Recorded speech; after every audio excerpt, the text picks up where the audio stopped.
Hello, this is David from davidcliveprice.com. This is the podcast edition of this week's Isai number 9, From Yangon to Tokyo, Is English Enough? Everyone in the Asian business world, from Yangon to Tokyo, must learn the art of cross-cultural communication.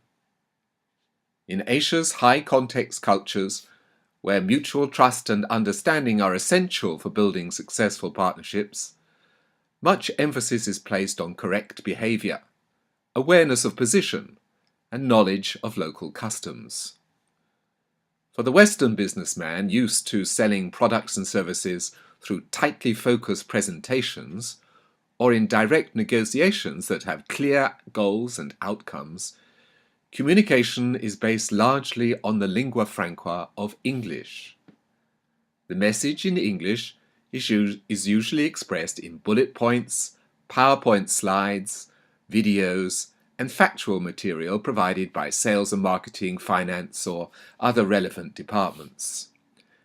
In larger companies, a Western CEO or chairman may give the occasional speech in English at prestigious local seminars, openings and launches, as well as at international conferences, in order to maintain and develop the company's reputation and brand. However, in Asia, the cultural context of the speech or presentation is just as important as the content. Lingua franca, bridge or divide. It is true that the business lingua franca of Asia is English, and much of the internet and even cross-cultural email communication is based on English.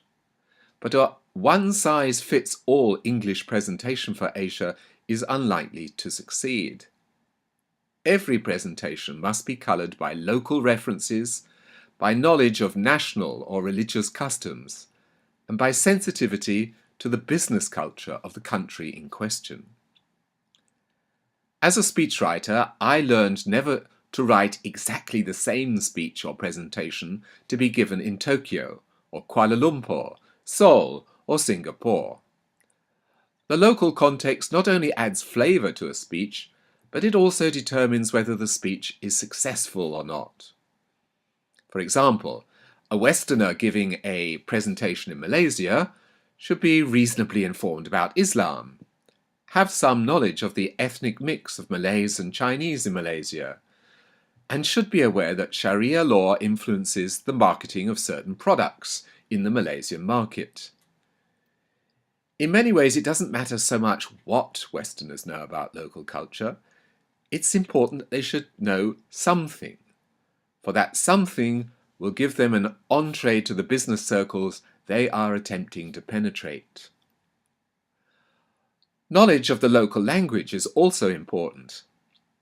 In an era of 24/7 global communications, of texting and social media, it would be easy to assume that the English language united the people of the world, and that is all that a Western business executive needs. However, in almost every Asian country outside Australia and New Zealand, the opposite is true.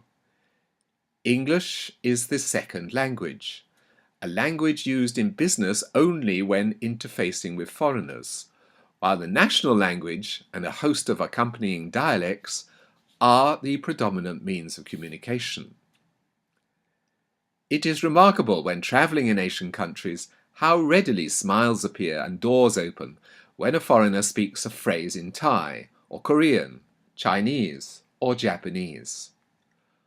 Often it's enough to know the words for good morning and good evening, or how are you? Fine, thank you, in the local language, for an extra level of respect and warmth to be added to the relationship. I was once in a lift in Manila and guessed that the suited man next to me was probably a Korean. He had a Filipino bodyguard and looked important, indeed intimidating. He turned his head and looked hard at me. Not sure how to respond, I blurted out, "Annyeonghi haseyo," good morning, in Korean. The man's face crumpled in pleasure. We started chatting and he told me he was from Ganyam in Seoul, To which I replied, "Ah, home of the orange set." This pleased him even more. Orange Set being the 1990s name of the movers and shakers that live and work in Gangnam, and much satirized in Psy's Gangnam Style. He couldn't understand how I knew about Korean life. And before long he had invited me to dinner, where he offered me a job writing English presentations about his company to be given all over the world, all of which needed local flavour. That's just one example of how far a little local language and knowledge can get you in Asia.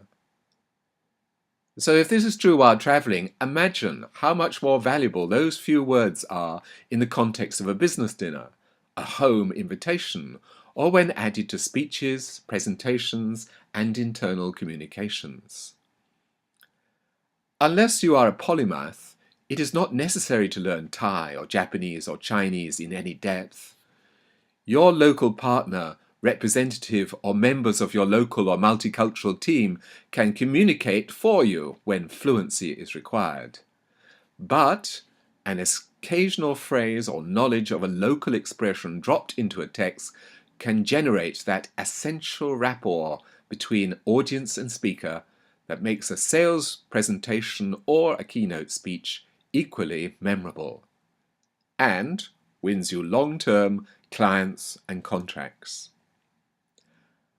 I'd love to hear from you if you have tips or comments about doing business in Asia. You can leave them at my blog www.davidcliveprice.com/blog. And of course, please subscribe if you want more on-the-ground intel like this. Just add yourself to the subscription box on www.davidcliveprice.com. And you can also subscribe to this podcast on iTunes.